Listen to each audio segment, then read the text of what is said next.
Le comte de Monte Cristo d'Alexandre Dumas. Adaptation Pierre Dupriez et Serge Martel. Avec Pierre Santini dans le rôle d'Edmond Dantès. Réalisation Jean-Jacques Vierge.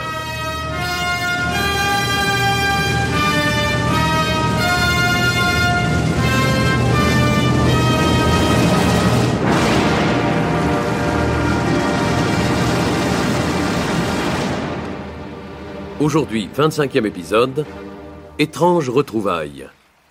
De retour à Paris, après quelques jours passés au Tréport en compagnie de sa mère, Albert de Morcerf réserve sa première visite au comte de Monte Cristo et l'invite à un bal que donnent ses parents.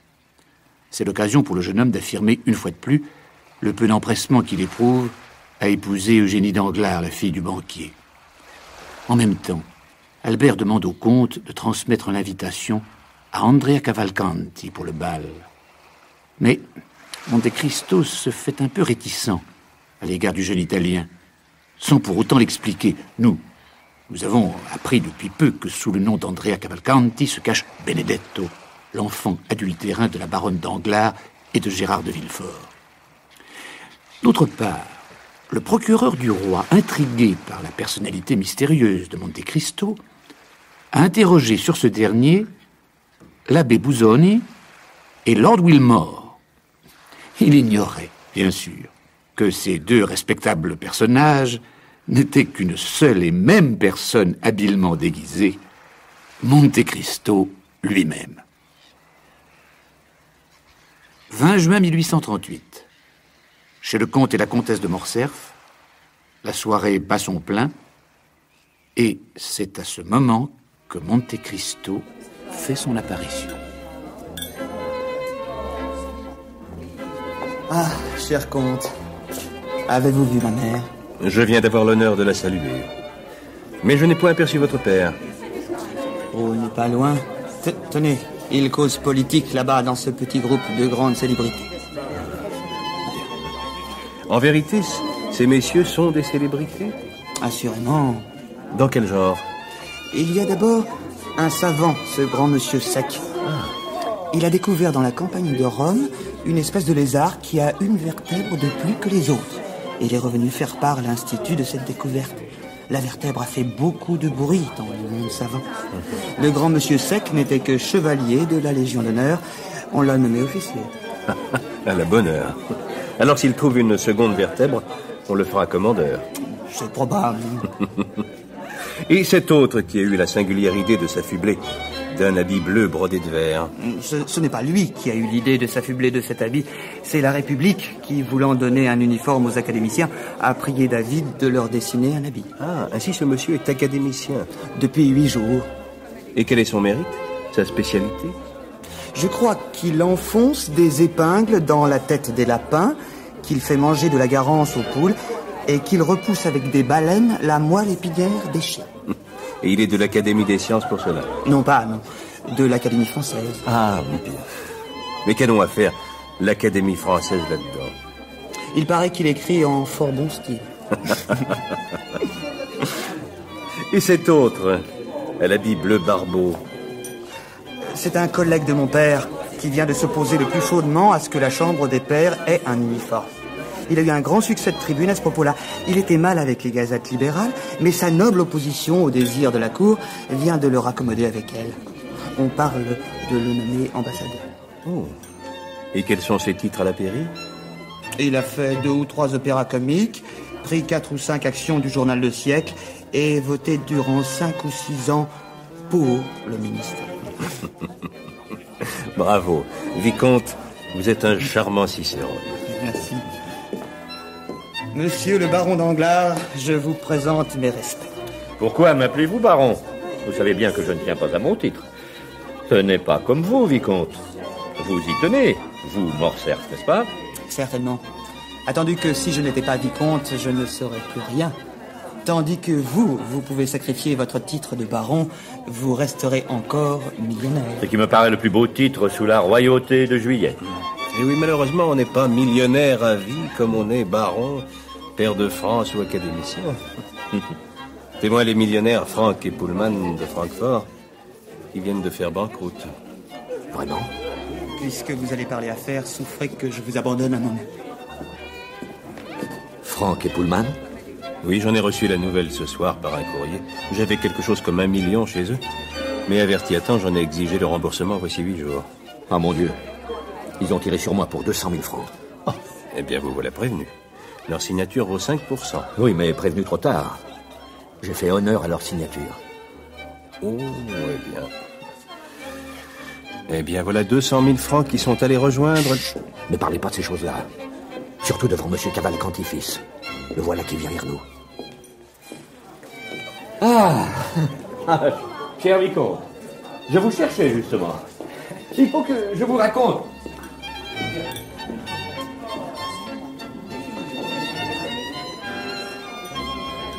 Albert, avez-vous remarqué une chose? Laquelle, ma mère?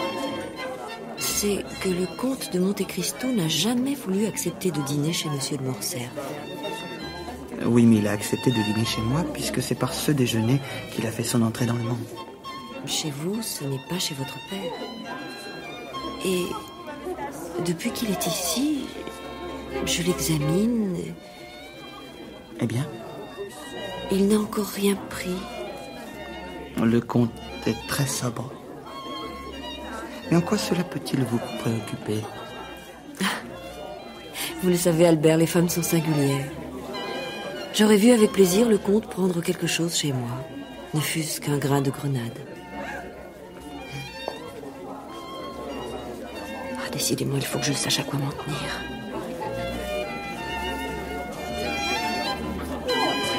N'enchaînez pas ces messieurs ici, voulez-vous? Ah, madame, nous n'irons pas seuls au jardin. Soit. Je vais donc donner l'exemple. Monsieur de Monte Cristo, Madame, faites-moi l'honneur de m'offrir votre bras. madame, tout l'honneur est pour moi.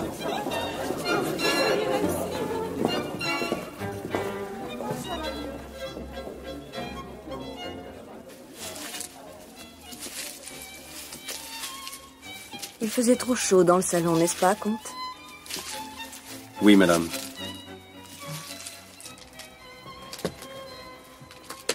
Est-il vrai que vous ayez tant vu, tant voyagé, tant souffert?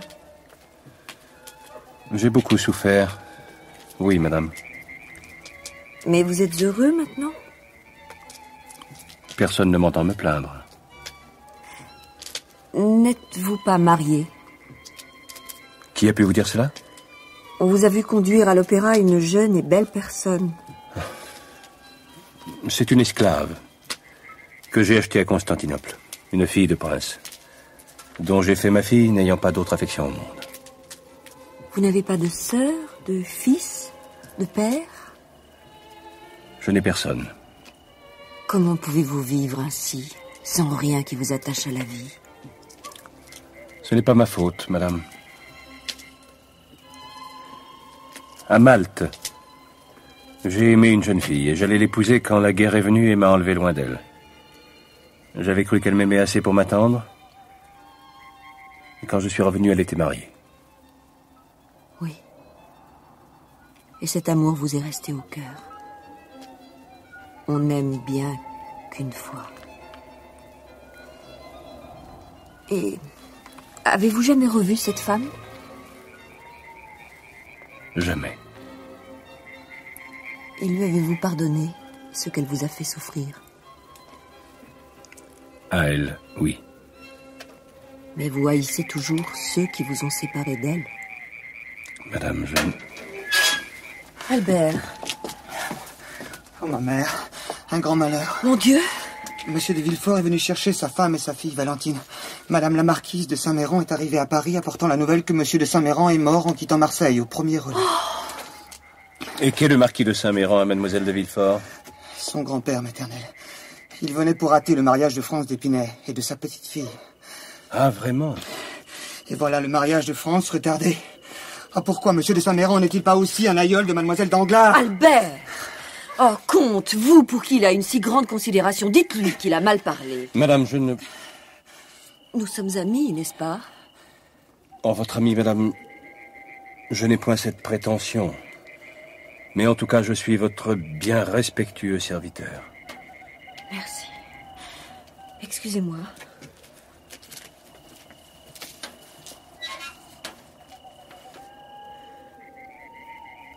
Est-ce que vous n'êtes pas d'accord, ma mère et vous?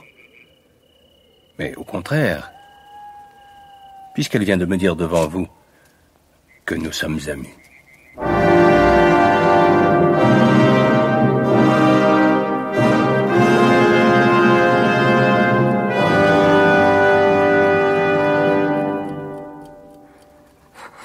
Oh, monsieur, quel malheur. J'en mourrais, moi aussi. J'en mourrais. Madame, racontez-moi comment cela s'est passé. Il y a 8 jours, nous montâmes ensemble en voiture après dîner. Monsieur de Saint-Méran était un peu souffrant depuis la veille. Cependant, l'idée de revoir notre chère Valentine le rendait courageux. Et malgré ses douleurs, il avait voulu partir. À 6 lieues de Marseille environ, il fut pris, après avoir mangé ses pastilles habituelles, d'un sommeil si profond qu'il ne me semblait pas naturel. Pourtant, j'hésitais à le réveiller. Bientôt, il poussa un cri sourd et déchirant comme celui d'un homme qui souffre en rêve et renversa d'un brusque mouvement sa tête en arrière. Je fis arrêter le postillon et appelai le valet de chambre. Mais tout était fini. Il était mort. Et ce fut avec son cadavre que j'arrivai à Aix. Et là, vous avez appelé un médecin? À l'instant. Mais il était trop tard, je vous l'ai dit. Au moins a-t-il pu reconnaître de quelle maladie le pauvre marquis était mort. Il paraît que c'est d'une apoplexie foudroyante. Et qu'avez-vous fait alors? Monsieur de Saint-Méran avait toujours dit que s'il mourait loin de Paris, il désirait que son corps fût mené dans le caveau de famille. Je l'ai donc fait mettre dans un cercueil de plomb. Et je le précède de quelques jours. Pauvre mère. De pareils soins après un coup pareil. À votre âge. Dieu m'a donné la force jusqu'au bout. Ah, d'ailleurs, ce cher marquis, il eût certes fait pour moi ce que j'ai fait pour lui. Où est Valentine? C'est pour elle que nous revenions. Elle arrive, elle était en visite chez des amis avec ma femme où on l'a prévenue.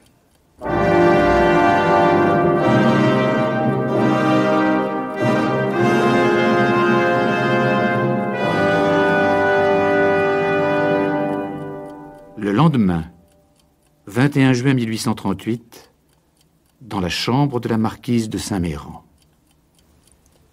Oh mon Dieu. Bonne maman, vous n'aviez pas cette fièvre hier soir. Souffrez-vous davantage? Non, ma fille. Mais j'attendais avec impatience que tu reviennes aujourd'hui. Nous avons à parler. Monsieur, il est question, m'avez-vous écrit, d'un mariage pour cet enfant. Oui, madame. Votre gendre s'appelle Franz d'Épinay. C'est bien le fils du général Canel, qui était des nôtres, et qui fut assassiné quelques jours avant que l'usurpateur revint de l'île d'Elbe. C'est cela même. Et cette alliance avec la petite fille d'un jacobin ne lui répugne pas. Nos dissensions civiles se sont heureusement éteintes. Franz d'Épinay était tout enfant à la mort de son père. Il connaît fort peu Monsieur Noirtier. C'est un parti sortable. Sous tous les rapports.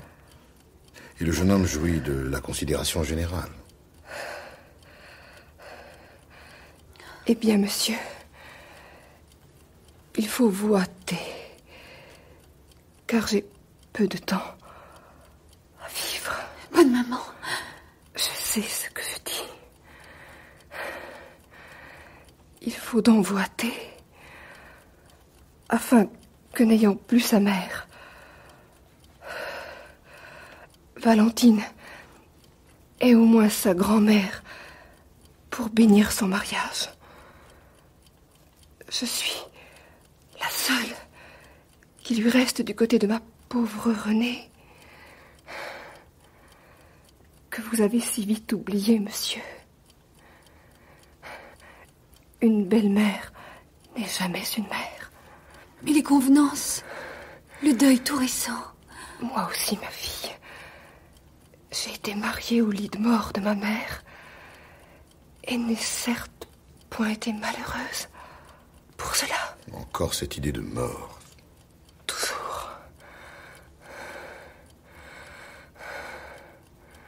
Je vais mourir, je le sais. Mais avant, je veux avoir vu mon gendre. Je veux lui ordonner de rendre ma petite fille heureuse. Je veux le connaître pour le venir trouver du fond de mon tombeau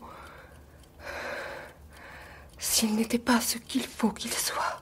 Madame, il faut éloigner de vous ces idées qui touchent à la folie.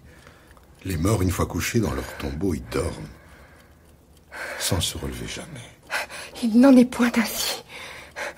Cette nuit, j'ai dormi d'un sommeil terrible, car je me voyais, en quelque sorte, dormir, comme si mon âme eût plané au-dessus de mon corps. Mes yeux, que je m'efforçais d'ouvrir, se refermaient malgré moi. Et cependant, mes yeux fermés, j'ai vu, dans cet angle où il y a une porte qui donne dans le cabinet de toilette de Madame de Villefort, j'ai vu entrer sans bruit une forme blanche. C'était la fièvre qui vous agitait, madame. Une forme blanche. Et comme si Dieu eût craint que je ne récusasse le témoignage d'un seul de mes sens, j'ai entendu remuer mon verre. Celui-là, tenez, qui est sur la table, près de mon lit. C'était un rêve. C'était si peu un rêve que j'ai étendu la main vers la sonnette et qu'à ce geste, l'ombre a disparu. La femme de chambre est entrée alors avec une lumière. Les fantômes ne se montrent qu'à ceux qui doivent les voir. C'était l'âme de mon mari. Et si l'âme de mon mari revient pour m'appeler, pourquoi la mienne ne reviendrait-elle pas pour défendre ma petite fille?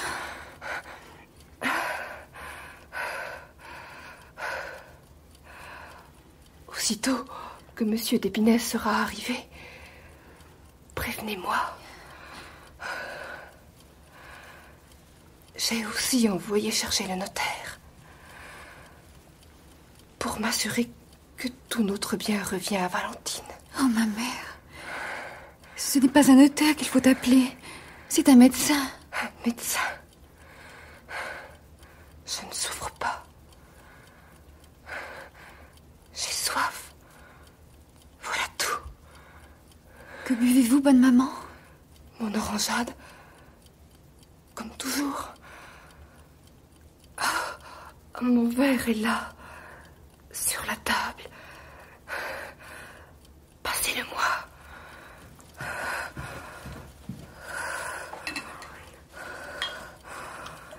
Oh, Maximilien.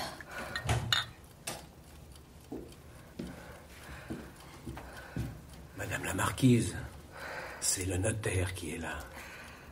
Qu'il entre. Va-t'en, Valentine. Laissez-nous, Monsieur de Villefort.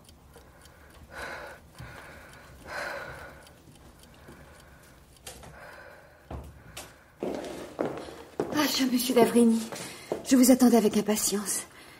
C'est ma pauvre grand-mère qui est malade. Vous savez le malheur qui nous est arrivé, n'est-ce pas? Je ne sais rien, j'ai reçu votre billet, c'est tout. Hélas, mon pauvre grand-père est mort. Subitement? D'une apoplexie foudroyante. Et ma grand-mère est frappée de l'idée que son mari, qu'elle n'avait jamais quitté, l'appelle et qu'elle va aller le rejoindre. Et qu'éprouve-t-elle? Une excitation nerveuse singulière. Un sommeil agité et étrange. Elle prétendait tout à l'heure que pendant son sommeil, son âme planait au-dessus de son corps qu'elle regardait dormir. Elle dit avoir vu un fantôme dans sa chambre et entendu le bruit que faisait le fantôme en touchant à son verre. C'est singulier. Je ne savais pas Madame de Saint-Méran sujette à des hallucinations. Dès que le notaire descendra, vous pourrez monter. Moi, je n'ose pas. Elle m'avait défendu de vous envoyer chercher. Et puis, je suis moi-même si agitée et fiévreuse. Je vais faire un tour au jardin pour me remettre.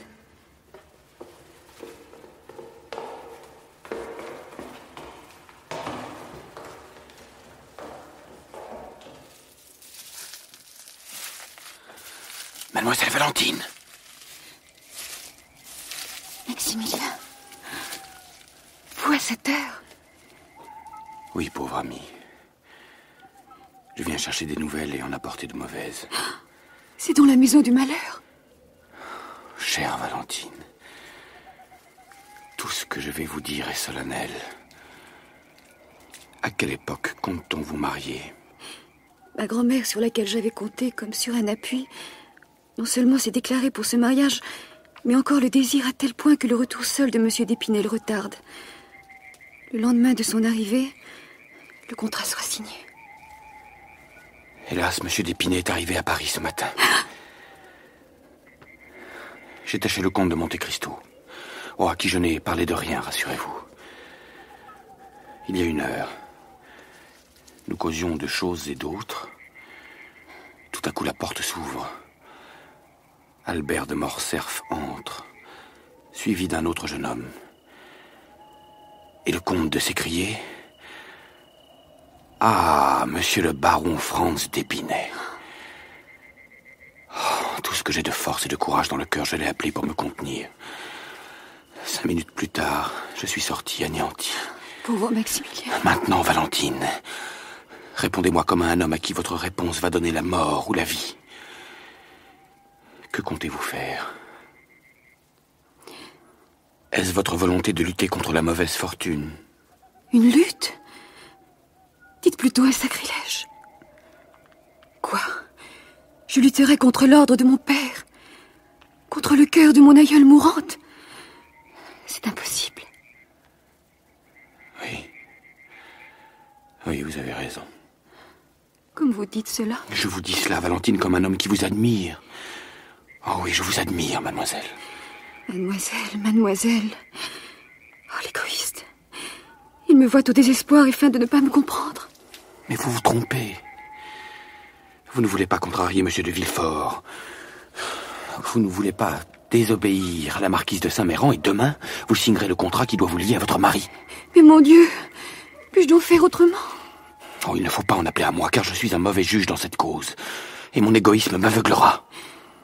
Que m'eussiez-vous donc proposé si vous m'aviez trouvé disposé à accepter votre proposition? Eh bien, ce conseil. Le voici. Je suis assez riche pour nous deux. Je vous jure que vous serez ma femme avant que mes lèvres se soient posées sur votre front. Maximilien, vous me faites trembler. Suivez-moi. Vous suivre? Oui. Je vous conduis chez ma sœur qui est digne d'être votre sœur. Nous partons pour l'Angleterre, pour l'Amérique, ou en province si vous préférez. Et nous attendrons que nos amis aient vaincu la résistance de votre famille. C'est un conseil insensé.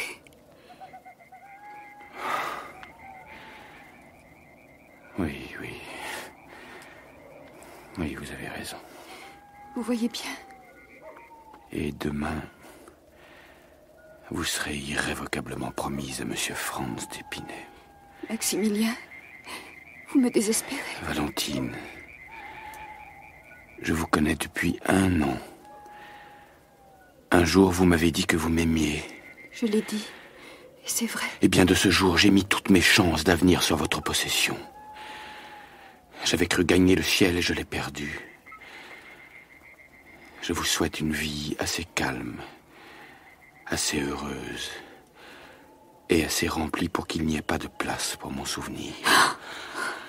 Adieu, Valentine. Où allez-vous? Qu'allez-vous faire? Oh, soyez tranquille, je ne m'en prendrai point à M. Franz d'Épinay. C'est moi le coupable, n'est-ce pas? Alors... Maximilien, venez ici, je le veux.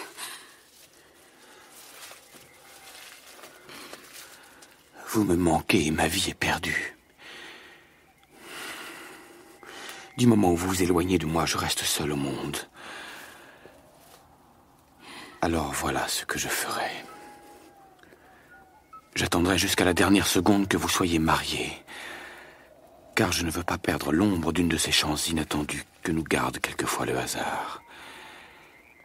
Et quand mon malheur sera certain, alors j'écrirai une lettre confidentielle à mon beau-frère, une autre au préfet de police pour lui donner avis de mon dessein. Et je me ferai sauter la cervelle. Oh, par pitié. Vous vivrez, n'est-ce pas? Non, Valentine. Non. Sur mon honneur. Mais que vous importe? Vous aurez fait votre devoir et votre conscience vous restera.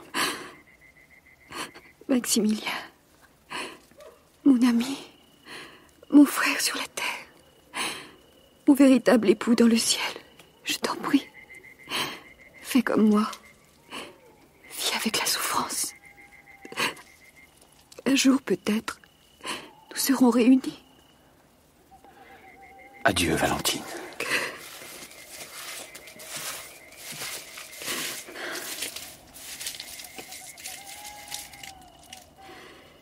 Mon Dieu, vous le voyez, j'ai fait tout ce que j'ai pu pour rester une fille obéissante. J'ai supplié, imploré. Il n'a écouté ni mes prières, ni mes supplications, ni mes pleurs. Eh bien, je ne veux pas mourir de remords. J'aime mieux mourir de honte. Vous vivrez, Maximilien. Je ne serai à personne qu'à vous. À quelle heure? À quel moment? Est-ce tout de suite? Parlez, ordonnez. Je suis prête.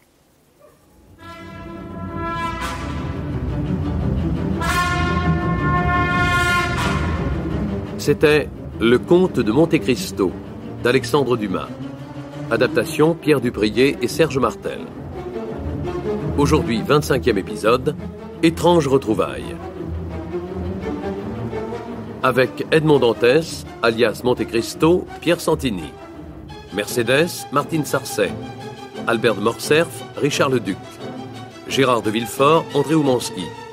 Danglars, Alain Mottet. Maximilien Morel, Pierre Arditi. Valentine de Villefort, Marie-Hélène Breillat. Docteur d'Avrigny, Pierre Olivier. Marquise de Saint-Méran, Anne Fabien. Pasquier, René Lafleur. L'annonceur, Bernard Lavalette. Bruitage, Louis Amiel. Chef opérateur du son, Marcel Grenier. Collaboration technique, Bernard Delfieux. Régisseur de production, Anna Sibert. Réalisation, Jean-Jacques Vierne.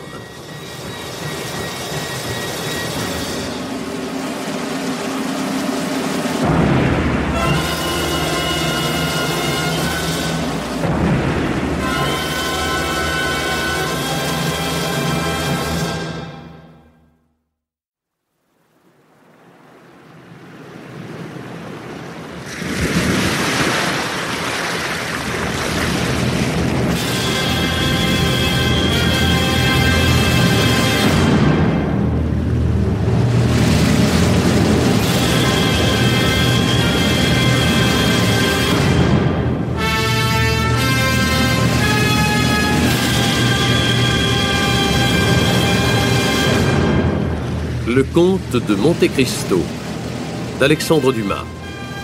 Adaptation Pierre Dupriez et Serge Martel.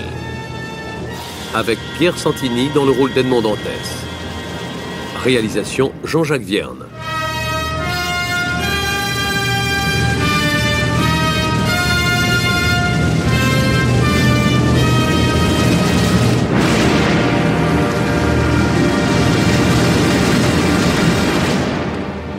Aujourd'hui, 26e épisode, le diagnostic du docteur d'Avrigny. Vous vivrez, Maximilien, et je ne serai à personne qu'à vous. À quelle heure? À quel moment? Est-ce tout de suite? Parlez, ordonnez. Je suis prête.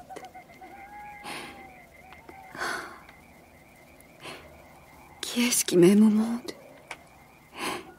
Lui, qui m'a consolée de toutes mes douleurs. Lui, sur qui reposent mes espérances. Sur lui, toujours lui. Tu as raison, Maximilien. Je te suivrai. Je quitterai la maison paternelle. Je quitterai tout. Ingrate que je suis. Tout. Même mon bon grand-père que j'oubliais. Bon, Valentine. Maximilien. Non, Valentine, tu ne le quitteras pas. Monsieur Noirtier a pu éprouver, m'as-tu dit, de la sympathie pour moi. Et bien avant de fuir, tu lui diras tout. Et puis aussitôt marié, il viendra avec nous. Et au lieu d'un enfant, il en aura 2. Oh, je te le jure, c'est le bonheur que je te promets. Maximilien, mon père me maudira, lui. Car je le connais. Jamais il ne pardonnera. Oh. Mais si, par un moyen quelconque, je puis retarder ce mariage, vous m'attendrez, n'est-ce pas? Oui. Oui. Je le jure. Comme vous me jurez, vous, que cet affreux mariage ne se fera jamais. Je te le jure, Maximilien. Attendons alors.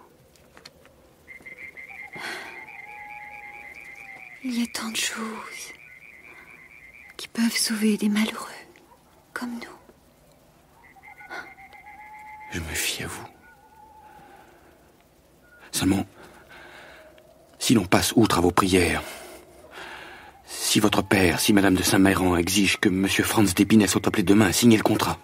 Alors vous avez ma parole. Au lieu de signer, je viens vous rejoindre et nous fuyons. Mais d'ici là, ne nous voyons pas. C'est un miracle que nous n'ayons pas encore été surpris.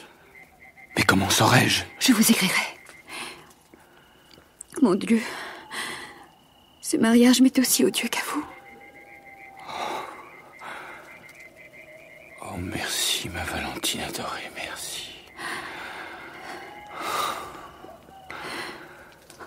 Alors tout est dit.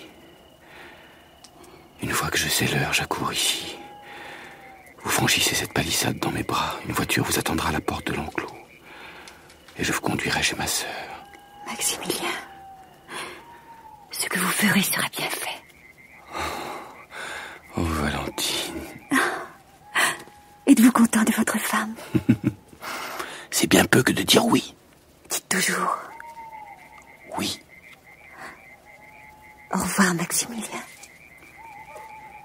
J'aurai une lettre de vous. Oui. Au revoir, Valentine.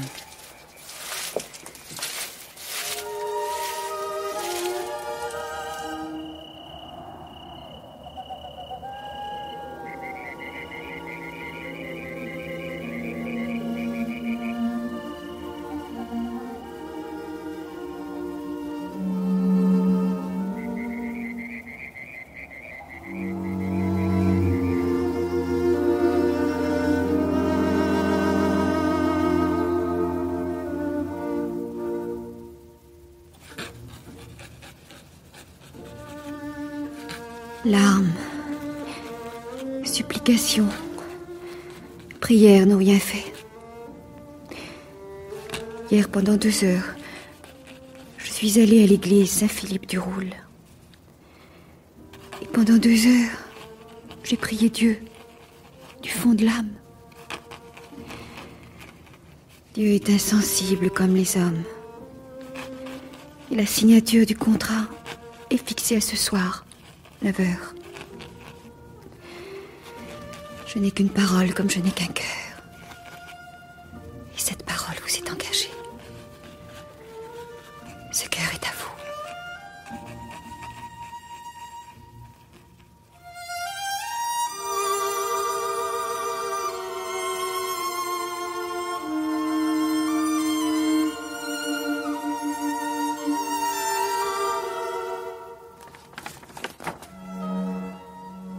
Ce soir, donc, à 9h moins un quart à la porte de l'enclos, Votre femme, Valentine de Villefort.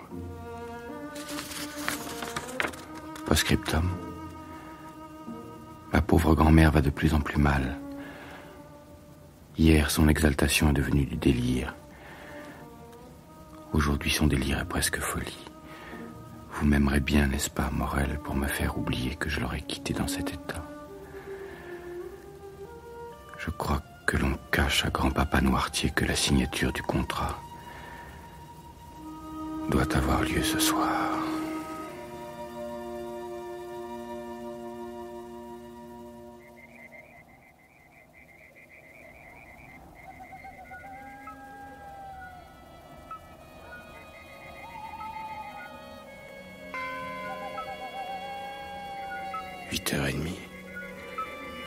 Le contrat est pour 9h. Valentine ne devrait pas tarder à arriver.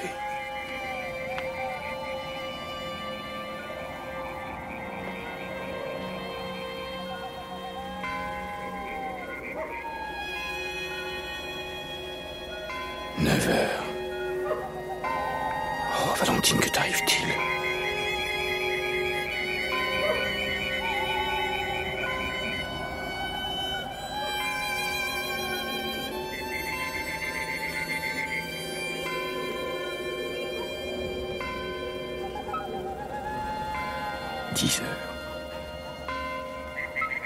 Oh, il est impossible que les préparatifs de la signature d'un contrat durent aussi longtemps, à moins d'événements imprévus.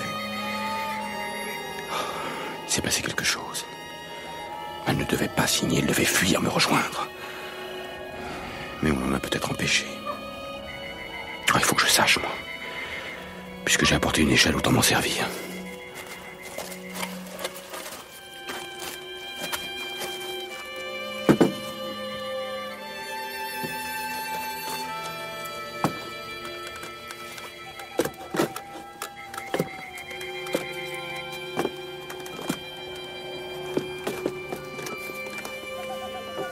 Dans le jardin.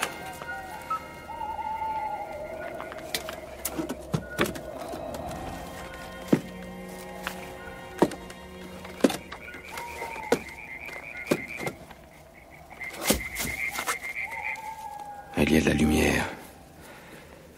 D'après ce que Valentine m'a dit, ces 3 fenêtres-là sont celles de l'appartement de Madame de Saint-Méran. Ces 2 autres juste à côté, celles de la chambre à coucher de Madame de Villefort. L'entrée doit être là-bas, sur la droite. Allons-y. C'est le ciel qui se déclare décidément contre ma maison. Qu'est-ce que c'est ? Ah, docteur. Quelle horrible mort, quel coup de foudre. Morte. Oh. Mon cher monsieur de Villefort, je ne vous ai point amené dans le jardin pour vous consoler. Derrière le malheur qui vient de vous arriver, il en est un autre plus grand encore peut-être. Que voulez-vous dire ?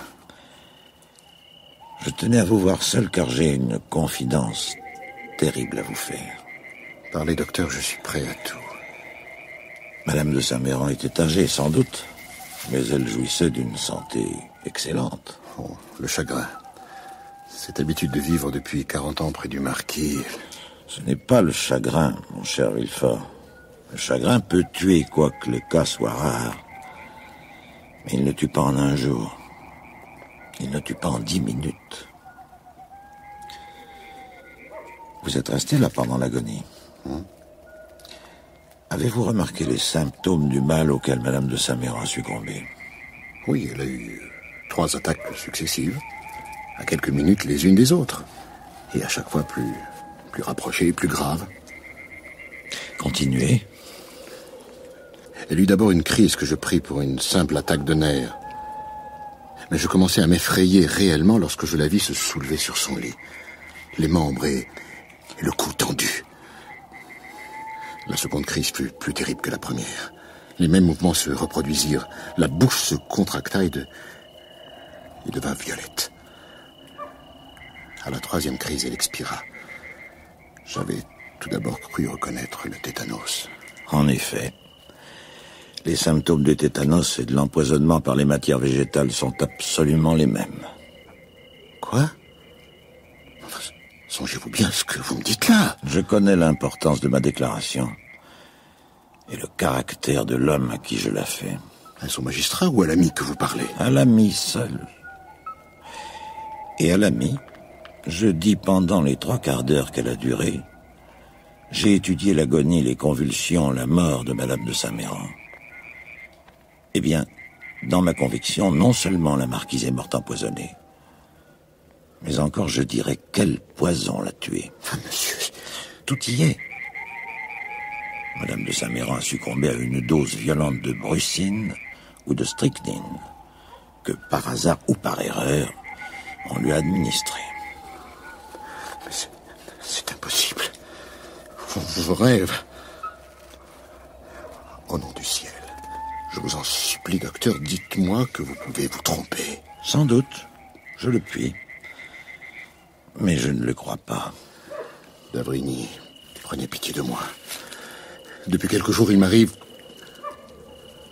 tant de choses inouïes que je crois la possibilité de devenir fou. Un autre que moi a-t-il vu Madame de Saint-Méran? Personne. A-t-on envoyé chez le pharmacien quelque ordonnance qu'on ne m'ait pas soumise? Aucune. Et votre belle-mère avait-elle des ennemis? Je ne lui en connais pas. Enfin, quelqu'un avait-il intérêt à sa mort? Non, ma fille est sa seule héritière. Valentine seule... Oh, je me poignarderais pour punir mon cœur d'avoir pu un seul instant abriter une pareille pensée. Je n'accuse personne, cher ami. Je ne parle que d'un accident, comprenez-vous? D'une erreur. Voyons. Barrois, le vieux domestique de votre père, ne se serait-il pas trompé? N'aurait-il pas donné à la marquise quelques potions préparées pour son maître? Et comment une potion préparée pour mon père peut-elle empoisonner ma belle-mère? Et dans certaines maladies, les poisons deviennent un remède. La paralysie est une de ces maladies-là. À peu près depuis 3 mois, après avoir tout employé pour rendre le mouvement et la parole à M. Noirtier, je le traite par la brucine. Ainsi, dans la dernière potion que j'ai commandée pour lui, il en entrait 6 centigrammes. 6 centigrammes sans action sur les organes paralysés de votre père et auxquels il s'est accoutumé par des doses successives. Et 6 centigrammes suffisent pour tuer toute autre personne que lui. Il n'y a aucune communication entre l'appartement de mon père et celui de Madame de Saint-Méran. Et jamais Barrois n'entrait chez ma belle-mère. Enfin, vous le dirai-je, docteur, quoique je vous sache l'homme le plus habile et le plus consciencieux du monde, errare humanum est. Écoutez, Villefort. Existe-t-il un de mes confrères en qui vous ayez autant confiance qu'en moi? Où voulez-vous en venir? Appelez-le. Je lui dirai ce que j'ai vu, ce que j'ai remarqué, et nous ferons l'autopsie. Et vous trouverez des traces de poison? Non. Mais nous constaterons l'exaspération du système nerveux. Nous reconnaîtrons l'asphyxie patente, incontestable. Et nous vous dirons, cher Villefort, si c'est par négligence que la chose est arrivée, veillez sur vos serviteurs. Si c'est par haine, veillez sur vos ennemis. Mais du moment où il y aura un autre que nous dans le secret, une enquête deviendra nécessaire. Et une enquête chez moi, impossible. Pourtant, si vous l'exigez absolument, je le ferai. Mais introduire dans ma maison tant de scandales après tant de douleurs. Ma femme et ma fille en mourront. Et moi, vous le savez, un homme n'a pas été procureur du roi pendant 25 ans sans s'être amassé bon nombre d'ennemis. Les miens sont nombreux. Cette affaire ébruitée sera pour eux un triomphe. Docteur, vous ne m'avez rien dit, n'est-ce pas? Mon cher, mon premier devoir est l'humanité. J'eusse sauvé Madame de Saint-Méran si la science eût eu le pouvoir de le faire. Mais elle est morte et je me dois aux vivants. Ensevelissons au plus profond de nos cœurs ce terrible secret. Merci. Cependant, cherchez activement, car peut-être cela ne s'arrêtera-t-il pas là. Et quand vous aurez trouvé le coupable, si vous le trouvez, c'est moi qui vous dirai, vous êtes magistrat, faites ce que vous voudrez. Merci, docteur. Je n'ai jamais eu de meilleur ami que vous. Rentrons maintenant, voulez-vous? Il vaut mieux que ma famille ne soupçonne rien pour le moment.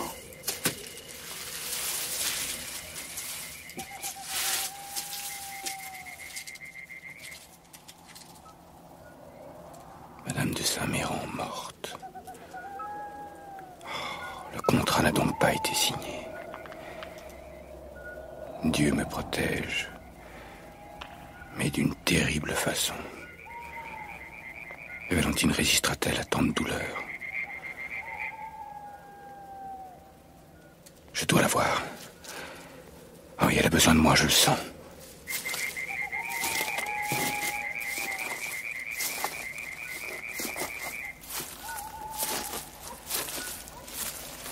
Le perron. Personne. Allons, capitaine Morel. Un peu de ce courage dont, paraît-il, vous êtes si prodigue sur les champs de bataille.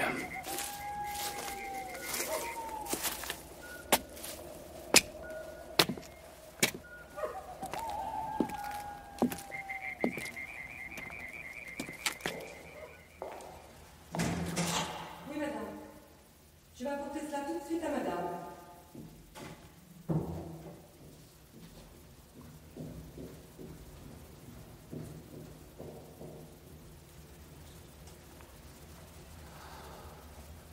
L'escalier. L'appartement de Madame de Saint-Méran doit être sur le palier à droite. Allons-y. Au point où j'en suis, à quoi bon reculer?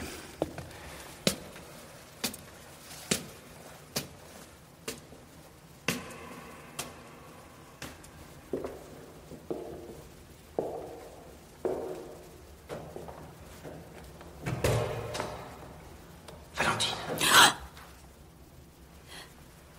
Maximilien, comment êtes-vous ici?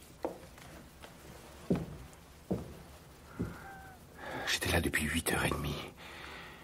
Je ne vous voyais point venir. L'inquiétude m'a pris. J'ai sauté par-dessus le mur, traversé le jardin. Des voix s'entretenaient du fatal accident. Des voix? Quelles voix? Des domestiques, je présume. C'est ainsi que j'ai appris... Venir jusqu'ici, c'est nous perdre. Oui, pardonnez-moi, je vais me retirer. Non, on vous rencontrerait. Restez. Ici, personne ne viendra. Ma pauvre grand-mère est notre sauvegarde. Mais monsieur d'Épinay... Il est arrivé pour signer le contrat au moment où ma grand-mère rendait le dernier soupir. Cette pauvre chère aïeule, en mourant, a ordonné qu'on terminât le mariage le plus tôt possible. Mais le contrat n'a pas été signé. Écoutez.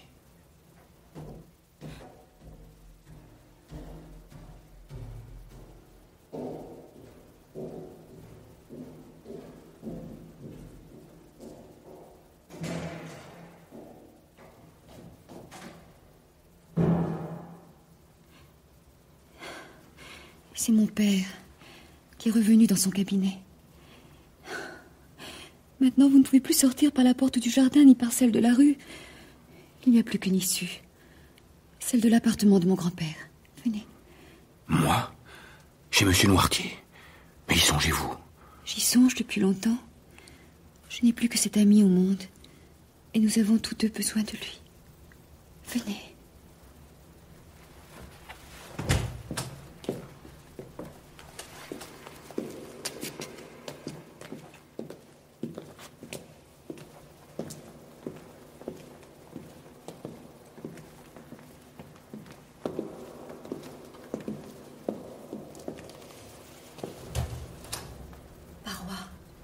Veillez à ne laisser rentrer personne. Oui, mademoiselle.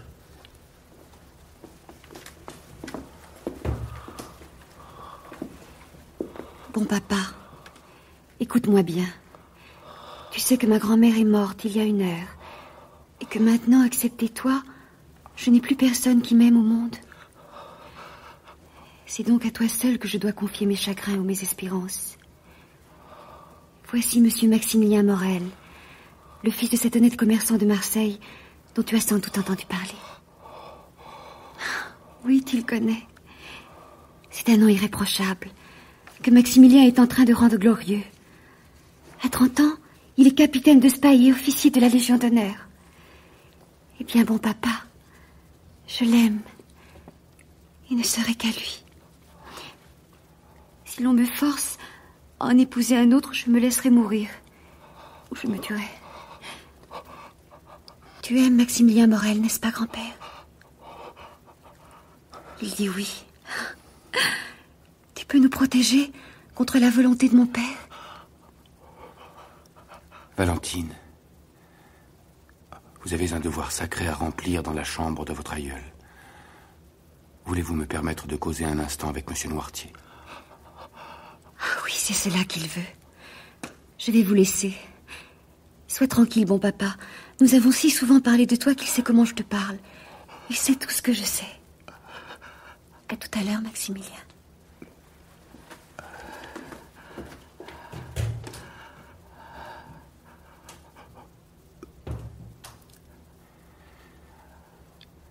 D'abord, permettez-moi, monsieur, de vous raconter qui je suis, comment j'aime mademoiselle Valentine et quels sont mes desseins à son égard. Nous nous sommes rencontrés il y a 1 an, à peu près. Et tout de suite, j'ai senti que...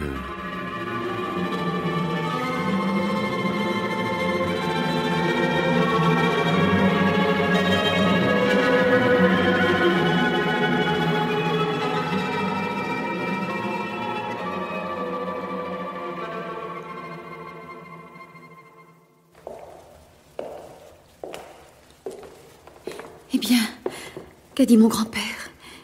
Avez-vous pu au moins comprendre ce qu'il voulait vous dire? Oui. Tout d'abord, il ne veut pas que je vous enlève. Il veut... Oh, parlez. Monsieur Noirtier veut que nous nous en remettions entièrement à lui. Et il assure que le contrat ne sera pas signé. Pas signé? Oui, de cela, il fait son affaire. Et aussi, nous ne devons plus nous revoir jusqu'à ce que tout soit résolu.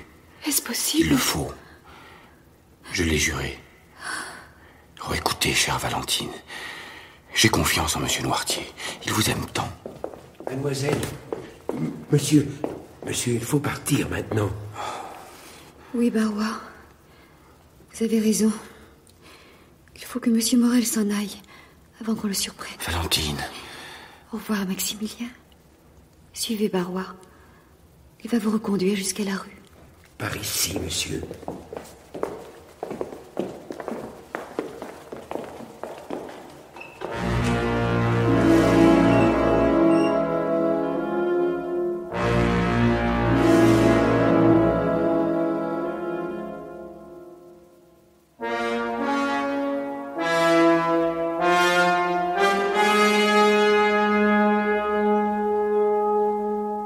« 25 juin 1838, au cimetière du Père-Lachaise.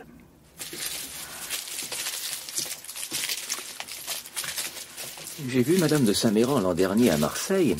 C'était une femme destinée à vivre 100 ans. N'est-ce pas votre avis, Albert? Elle en avait 65.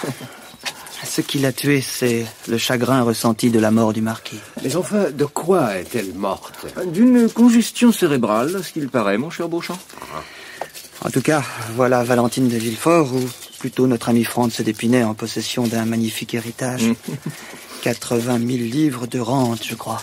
Héritage qui sera presque doublé à la mort de ce vieux jacobin Noirtier. En voilà un grand-père tenace. Il a parié contre la mort qu'il enterrerait tous ses héritiers. Il y réussira, ma foi. Une chose m'inquiète, c'est de savoir comment Franz s'accommodera d'un grand beau-père qui ne peut pas se passer de sa femme. Mais dites-moi, Château Renaud, où est-il, Franz? Je l'ai aperçu là-bas avec Monsieur de Villefort, qui le considère déjà comme étant de la famille. Beauchamp, que dites-vous du caveau? Magnifique habitation. Palais d'été, palais d'hiver. En vérité, vous êtes insupportable. Les affaires politiques vous ont donné l'habitude de rire de tout, et les hommes qui mènent les affaires ont l'habitude de ne croire en rien. Oh, et mon Dieu, qu'est-ce que la vie? Une halte dans l'antichambre de la mort.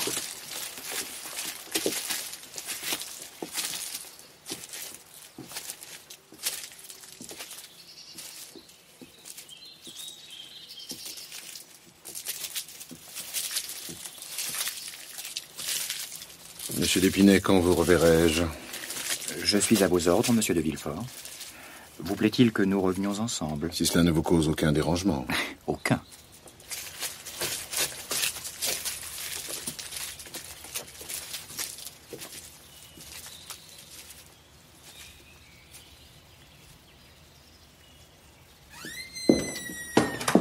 Monsieur d'Épinay, je dois vous rappeler le vœu qu'exprimait avant-hier Madame de Saint-Méran sur son lit d'agonie. C'est que le mariage de Valentine ne souffre pas de retard. Vous savez que les affaires de la défunte sont parfaitement en règle et son testament assure à Valentine toute la fortune des Saint-Méran. Le notaire m'a montré hier les actes qui permettent de rédiger d'une manière définitive le contrat de mariage. Monsieur, ce n'est pas le moment, peut-être, pour mademoiselle Valentine plongée comme elle est dans la douleur. Valentine n'aura pas de plus vif désir que celui de remplir les dernières intentions de sa grand-mère. En ce cas, monsieur, vous pouvez faire à votre convenance. Alors, on peut signer le contrat aujourd'hui même? Mais le deuil... Soyez tranquille. Ma fille pourra se retirer pendant les 3 mois voulus dans sa terre de Saint-Méran. Là, dans 8 jours, sans éclat, sans faste, le mariage civil sera conclu. Ensuite, vous reviendrez à Paris, tandis que votre femme passera là-bas le temps de son deuil avec sa belle-mère, Madame de Villefort. Comme il vous plaira, monsieur. J'ai une seule demande à vous faire. Laquelle? Je désire qu'Albert de Morcerf et Raoul de Château-Renaud soient présents à cette signature. Vous savez qu'ils sont mes témoins. Une demi-heure suffit pour les prévenir. Voulez-vous les envoyer chercher? Non. Je préfère y aller, monsieur. Je vous attendrai donc, baron. Dans 1 heure, le notaire sera là et Valentine sera prête. Bien.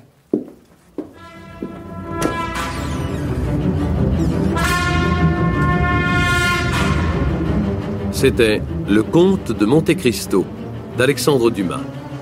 Adaptation Pierre Dupriez et Serge Martel. Aujourd'hui, 26e épisode, le diagnostic du docteur d'Avrigny. Avec Maximilien Morel, Pierre Arditi, Valentine de Villefort, Marie-Hélène Breillat, Gérard de Villefort, André Oumanski, Albert de Morcerf, Richard Leduc, Héloïse de Villefort, Anne Deleuze, Beauchamp, Philippe Mercier, le docteur d'Avrigny, Pierre Olivier, Barrois, Pierre Riche, Château-Renaud, François Marier, la femme de chambre, Betty Mars, Monsieur Loirtier, Louis Amiel, Franz d'Épinay, Jean-Pierre Leroux, l'annonceur, Bernard Lavalette.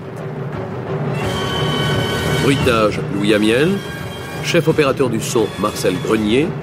Collaboration technique, Bernard Delfieux. Régisseur de production, Anna Sibert. Réalisation, Jean-Jacques Vierne.